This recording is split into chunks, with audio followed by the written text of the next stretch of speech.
Welcome to the Washington Alliance Church podcast. We are talking about foster care and adoption this week, and we're really thankful to have you here listening. Tonight, we'll be hearing from two different families in our church who have a heart for foster care and have gone through even the adoption experience. And it's something that our whole church family has a heart for, whether supporting or just lots of families who are on this journey. So I'm going to introduce you to Victoria and Sarah. I will start with Victoria. Can you share a little bit about your family background? Yeah, I'm Victoria Shortley. I'm married to my husband, Chris Shortley. We've been married for 5.5 years, and we currently have 5 foster kiddos. We've been fostering since 2021, so we just got recertified in March. We'll be going into our 4th year of foster care. So yeah, that's where we're at. Awesome. And I'm Sarah Sproul. I'm a teacher, a full-time teacher. I'm a single mother. I got originally felt a call into orphan care about 10 years ago and started through the process and actually started with an adoption. And my little adopted son is 9 now. So that's kind of how long we've fully been in this. When he was about a year old, I started getting signed up with a foster care agency, looking more on the adoption side of things. And then it sort of transitioned into realizing the beauty of foster care. And so I've been a foster parent now since 2016 and just got a packet to re-sign up. So currently I have 3 kids who are all adopted. We just finalized a 3rd adoption, and but I still am an active foster parent. So Great. Yeah. How many kiddos throughout your journey total have you cared for? So with it being as long as it has, it's not as many as you would think, because all of mine were very long-term placements. So I have the 3 that that are finalized, and then just 3 others. Yeah, that's still a lot. A lot of kiddos. That's great. And you're total 5, correct? No, we've you had others. Oh, I that's right. think we've had, I believe it's 9. I believe we've had 4 others. We had a kinship placement.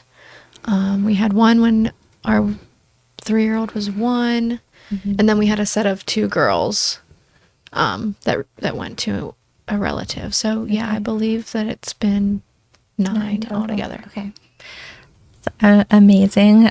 So tell me about the decision-making process, because this is definitely a unique thing to take on. It's definitely a calling from my perspective, at least. So you have to be called into this ministry in some way, shape, or form. So can you tell me a little bit about the decision-making process that you went through, from all the way from like it becoming an idea to we're in the trenches, we're gonna sign up. You're gonna start.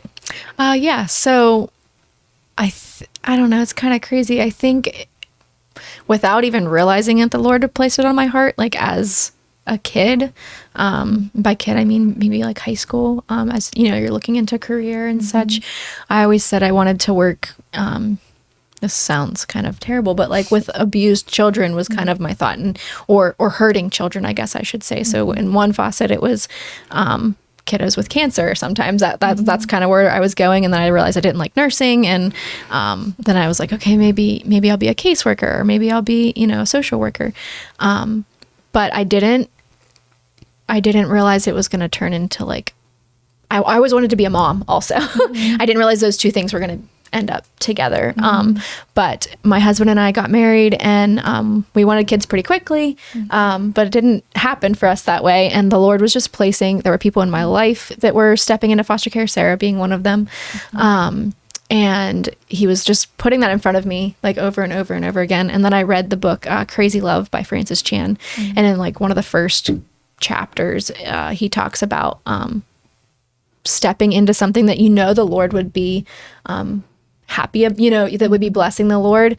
Like, just do it. And if he closes the door, then it's not meant to be. Like, just do it. Yeah. So that was where I was. And so we started out the paperwork, and this wasn't our alternate to growing a family. It was, the Lord was showing me, like, we have the means to help children while we're figuring out how we want to grow our family, or if we want to grow our family biologically. So we started out the paperwork, and then I got cold feet and I stopped the paperwork, and I just was like, I don't know, maybe. And then they contacted me, and they're like, hey, if you don't like finish this soon, you're gonna have to redo everything you already did. And I was like, oh geez, that was a lot. Like, so I finished it out, and here we are. We started into it. And my husband was on board from the go. He didn't really go through the whole, like, he was like, yeah, let's do it. He likes kids. Yeah, he likes kids. He has a servant. He's an officer, so he just has a servant's heart to begin with. Yeah, one of the things that made me cry a lot in church was I think it's one of your first foster placements. I like looked for it, and I kind of knew your journey. And Chris he's like a big guy, and he's this big, huge, muscle-bound guy standing, holding this tiny little baby. And I was just like, that's what God does with us. He adopts us and like loves us. And he was so smitten, and he was just like loving this little baby. So yeah, it was a really beautiful picture of the gospel. Sarah, over to you. What was your journey? What was that decision-making process? Yeah. So similarly to Victoria, I think I've had this on my heart since I was a kid. I think it was more of an international adoption kind of dream that I had. I thought I'm going to save all the kids from the whole world. That was sort of the plan. When I became an adult, life takes you where it takes you. And probably in my late 20s, I just kept feeling like God was saying that you have the ability to help children, kind of like the call you felt. And God always speaks to me by putting something in my face, like literally. I can't just think I hear it, I have to see it. So a few crazy examples. I went into the dentist office the one day, and where you normally see paperwork about or like advertisements for teeth whitening, stuff like that, there was a book that said, I forget the title. It was something like, could you be an adoptive home or something? Like, wait, what? And then the final straw was we went to, friends and I went to Winter Jam, a big concert they have in Pittsburgh each year. And normally, in the intermission at like halftime, it's a call from Compassion International or World Vision, something like that. Well, wouldn't you know, this year it was all about adoption and foster care, and can you answer the call? Wow. And so I thought, okay, God. The next day I called an agency and signed up and thought, we'll walk through this and see where it leads. And it's been a fun and crazy journey ever since. So definitely God's been in it. Yeah, I think even from hearing parts of your story, God seems to like put a sign. And so his heart, it's just very much on the heart of the Lord. Those are great. Thank you for sharing those. Let's see here. So we've talked on this a little bit, but as a family, because I know both of your family, like surrounding family unit, is very supportive of you. And how did you talk through that with them, like your support team? Sarah, do you want to start on that one? Sure. So I remember I'm the youngest of 4 girls, and my sisters at that point were already married and had kids. And I was kind of nervous about like mentioning it to them, but so that came later. But I started out with, I talked to my mom, and she right away was like, I think this is a great idea. And I was like, oh, okay. Like I thought I was going to take some convincing, it would be all these, you shouldn't do it because of this, you shouldn't, but right away. So I've had her support, and my dad's support as well. And then, my sisters, as I continued in the journey, I was like, okay, I've got to tell them about this and see what they think. And, each one, as I told them, they were excited and supportive and helped me in ways that they could. So I've had a lot of family support all around, which has been awesome. Yeah, that's great. What's kind of funny is my parents growing up would always, and it never even sunk. I never thought we would step into that was never a picture of my life. Like I never pictured that for our life. But my parents, since we were young, would always talk about when they had grandkids and stuff, and they would say, however they come, whether they come, biologically or they come adopted is how they would say it. And they always, my mom and dad always said that even when we were younger. And, so they've been supportive before they even realized we were going to step into it. And Chris's family has been supportive. They were definitely hesitant, that everyone is concerned, not that they don't want you to, not that they didn't want us to do it, but they're like, okay, are you sure? Have you educated yourself? Are you prepared? Are you, do you think you can handle this? But they've been supportive since the beginning. And, you know, of course, once they see all the little faces and stuff, they jump right in. Really And cute. yeah, it's hard not to be supportive after that. But yeah, we've had all of the support and all the help, and we couldn't do it without it. Yeah, I think that's a something I'm learning, like from even just watching how both of you operate, ways to support and things that help and things that don't help. And even when our family walked through a really hard time, and we've been as a family caring for my nephews to support my brother, it's been really interesting to learn the things that do help and the things that can be overwhelming. Yeah. And so I think it's really important to always ask what they need. But there were days where ladies from our church just were like, I'm bringing food and groceries. Just like, I was like, thank you. I'm so glad. I don't even know what to ask for. So yeah, that's a whole journey of learning how to ask for help and support, even from family. Okay. Preparation and training. So from what I've just seen, and I follow some folks on Instagram who talk about foster care and caring for children with special needs, primarily for a lot of the children's ministry we do at church. I've always been trying to learn. But what are some of the things as people think about becoming a foster parent or think about adoption, what training would you recommend, or what resources would you recommend they start to familiarize themselves with? We'll start with. For sure, just becoming trauma informed is really important.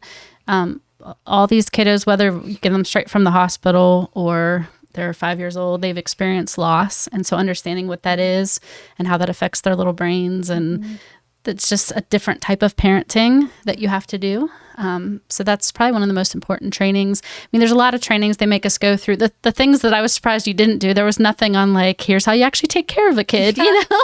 So luckily I was already an aunt, had lots of experience, and I was a teacher and stuff, but it's just knowing how to deal with the system, I guess, is important as well, too. Just understanding the ins and outs of the court process and the caseworkers, and what the ultimate goal, you know, for foster care is, and being comfortable in that role. So That's good.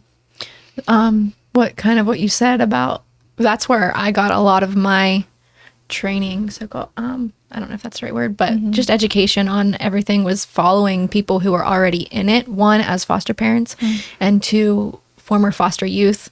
And also you can also find, believe it or not, biological parents who have been through the system and lost their children, or like lost their children permanently, or lost them and reunified.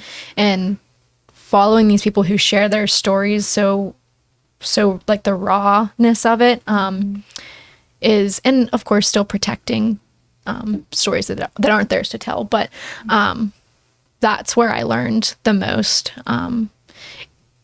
all from the court process to how it affects the children, to how it affects the biological parents, to like all of it. I would recommend finding those people and following them, and just learning from people who are already in it.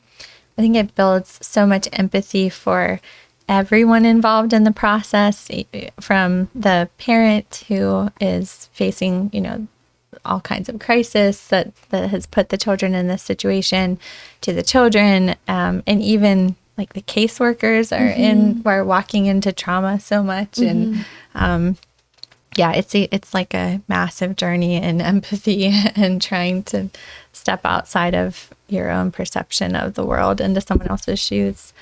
How did you prepare your home for like are there any things that looking back you wish someone had said, buy these 3 things, or like do these 3 things to prepare your home? Whoever wants to jump in on that one. As far as like buying these, you never know what you're going to need, because it's depending on your age range that you're willing to take. But even if you'll take anywhere from 0 to 3, it's very different what a newborn needs versus a 3-year-old. So it's hard to know what to buy. You have to prepare your home as far as meeting the requirements of some ridiculous things, like, you know, having fire extinguishers smoking. and yeah, you can't smoke. Some people can smoke around these kids, but not the foster parents. Not that we smoke. Let me just tagline here.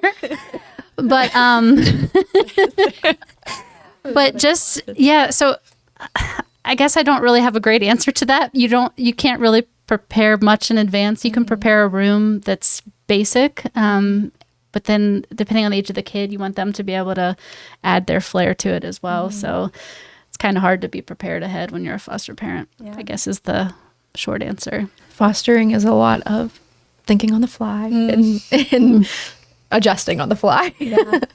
Being comfortable with not knowing the future. Or being uncomfortable and just dealing with it. And just dealing with it. A lot of uncomfortableness. Yeah. No, but I think that's really important because I don't, the uncertainty piece, and even in the journey that we've been on and its kinship and just the uncertainty, there's so much uncertainty and it's a whole new, like my household plays video games a lot, like new level unlocked of trusting God. It's like whole new level.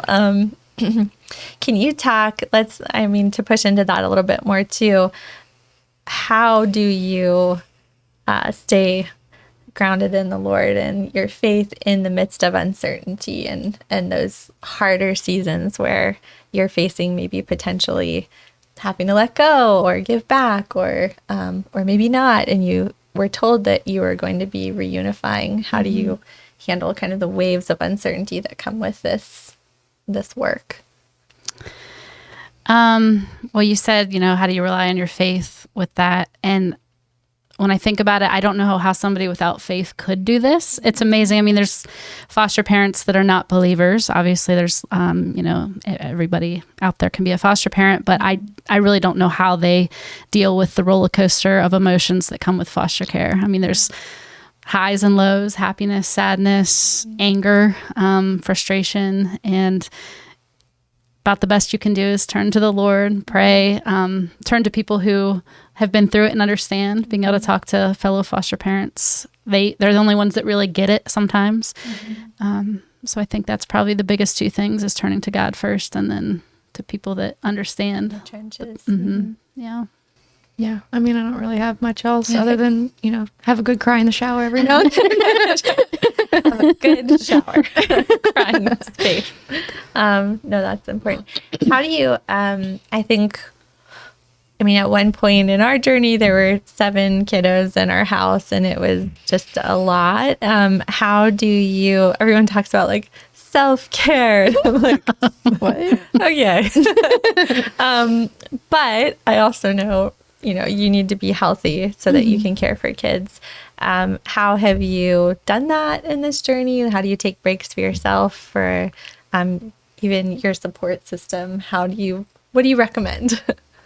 I'm big on routine. So right now we have 2 6-month-olds who hate routine. So that's been a challenge. But, but otherwise, yeah, I think one of my biggest things that I have done personally, just with the age of our children and stuff, is designated nap time is like designated like me time. Like we get home for nap time so that they can nap and so that I can have a time, whether it's so I can get something done or so I can sit down and like eat a meal and watch TV. Like it's whatever I'm feeling for the day.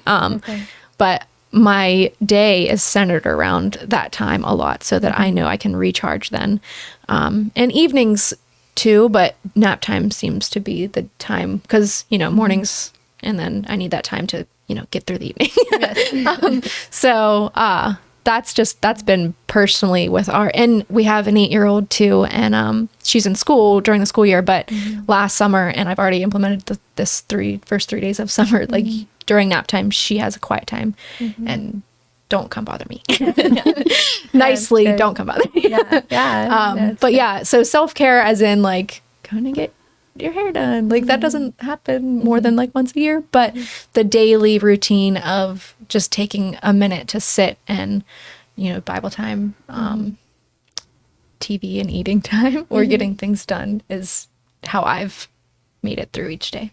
Personally. It's kind of like a Sabbath. My husband and I were talking about the importance of Sabbath, but as a routine, as a kind of a rule of life, working in rest. And our culture is really bad at rest. And also, like, I feel like, in all facets, our culture does not prioritize rest. Whereas some cultures, like, they take a nap every day as an entire culture. Siesta. We need that. Brilliant. What about you? Yeah, similarly, it just depends again on the season of life that I'm in. Sometimes I work full time, although I am starting a sabbatical as of today. So I have the next 15 months off. But so sometimes it's just going into work and I'm around different kids there, but it's a break from, your kids at home that drive to and from work, listening to worship music and getting prepared for the day, the drive home, listening to worship music again, getting prepared for parenting the kiddos. So my parents are very good about helping and giving me breaks if I need it. So, if I want to go get dinner with a friend, it's that they're always willing to babysit. So it's kind of nice in that regard for sure. Yeah, no, it's like, cause you're in a similar age order. We both have older kids and a baby. Yes. And so it's like you're jumping back into the fray. So not 5 or 4 babies and one older. Victoria stacked that different. Yeah. No, that's great. Okay, how are we doing on time? I did want to, there's so many great questions that I personally want to know, but so one of the issues is kind of cultural identity issues. There's so much that happens with the culture that a child was in, and then orienting them to your home and your rhythm. How has that worked and not worked with you guys in this journey? So the 3 kids that I have, 2 of them have been with me since birth, so it's not as much of a cultural shift, and they're Caucasian babies that look like they could have been biologically mine. So there's not as much, I guess, cultural things there. My middle one, my daughter, she was with her biological family for the first few years of her life, and still has a lot of identity through them, but we were blessed to be able to get together with them often. Not her parents, but extended family, grandparents, brothers. In fact, we're set up tomorrow for lunch with brothers and grandma. So it's pretty exciting. And they can kind of fill her in on some of the things, like of their family traditions and heritage and stuff. So she's able to keep that part, which is great. Yeah. Even with our own cousins, every time I hang out with my cousins, I'm like, that's why I do that. It's like, oh, interesting. Yeah. What about you guys? So most of our kiddos have come from the hospital or within weeks of birth. But our 8-year-old, she's 9 in a couple weeks. So we got her, she came to our home about a year ago, or almost exactly a year ago.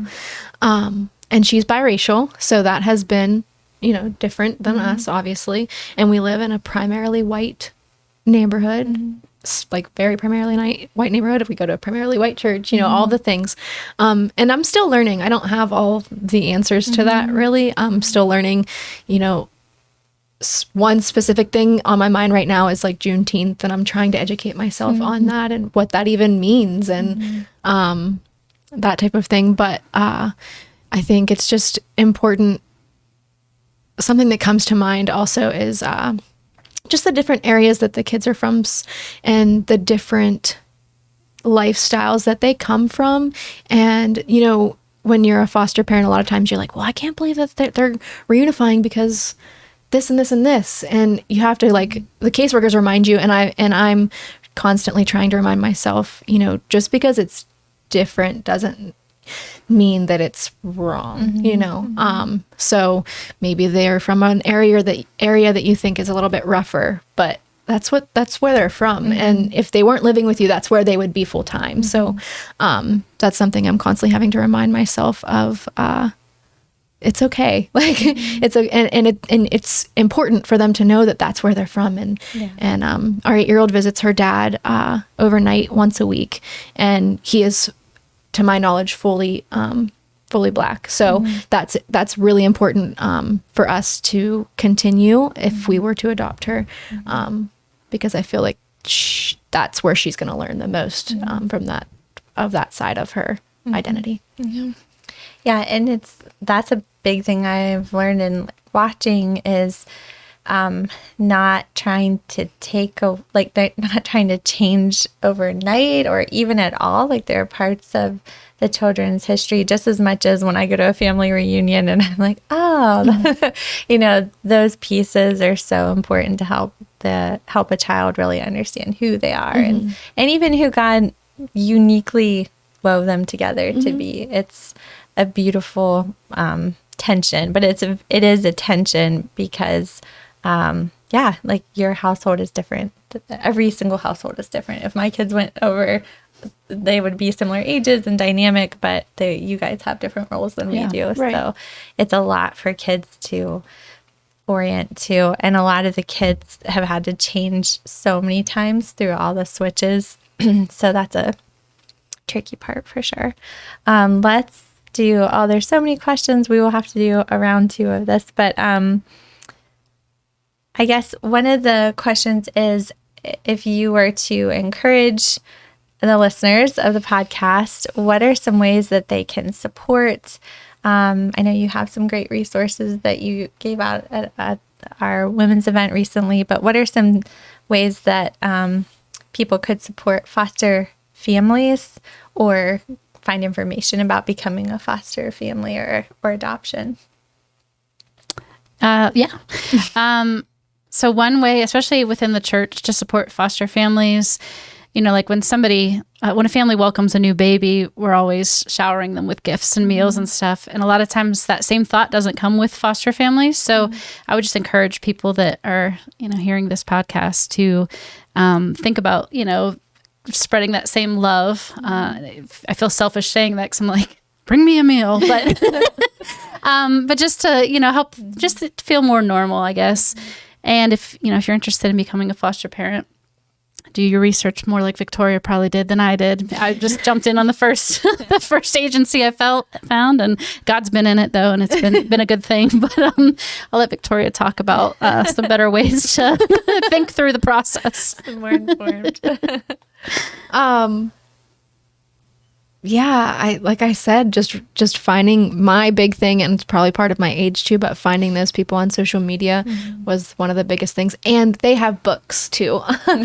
So reading the books, one specific one is Foster the Family by Jamie Finn. That one's a really good one. I know that I'm trying to remember his name. Jason Johnson has quite a few books. That's his ministry. He's like a pastor in foster care. So he has a lot of resources, online, books, podcasts, all the things. Another good one is the Forgotten Initiative. They have an amazing podcast with all kinds of different caseworkers. They interview caseworkers, they interview former foster youth, foster parents, all the things. That's one that I go to a lot. I love that one. It's really informative and it's biblically based, and so it's a great resource. But yeah, like Sarah said, meals are always really nice. It's huge. It is. It really is. Yeah, no, that's wonderful. And I think the final question would be just related to what's one thing that being in this role has revealed to you about God's heart for his children, like all of his children. I think it just drives home that I'm trying to think of how to put it. For Easter, it was really on my heart because, we are so quick to accept God's forgiveness and God's dying for our sins. We're so quick to be like, yes, God, thank you. Thanks for doing that for me. But we forget that he didn't just die for us. He died for these biological parents and these biological families who, in a lot of people's minds, are the enemy. The reason that these kids are in care, and they could have done the most horrible thing that, in your opinion, but he died for them too. And so, just aligning my heart with that, and knowing that, God loves them just as much as he loves me. And we are called to love them just as much as he loves them too. Yeah. It's a really hard truth, but it's so powerful and super humbling. It's really, really humbling. Yeah, ditto. But yeah, God came for all of us, not those of us who grew up in a Christian home and had every privilege given to us under the sun. It's the people that had the hard life and are now living the hard life, and because of that have made choices that have put themselves in positions where their kids are not safe with them. And sometimes I do think we forget that, and we're quick to say, they don't deserve their kids back. I hear people say that a lot, or I'm like, but they do. They're their parents, and just remembering that. God doesn't love me any more than he loved the mothers of my children. He loves us all the same. So, thank you very much. There's a million more questions that I would love to ask. So maybe we'll do 2.0. But thank you. And for anyone listening, there are so many great podcasts on this topic. So obviously, please share those if you follow great stories or links or have resources. Please comment with those on this podcast so that we can all learn more together. You can listen to this podcast on Facebook and YouTube, and we are excited to share more stories with you in the future. Thank you.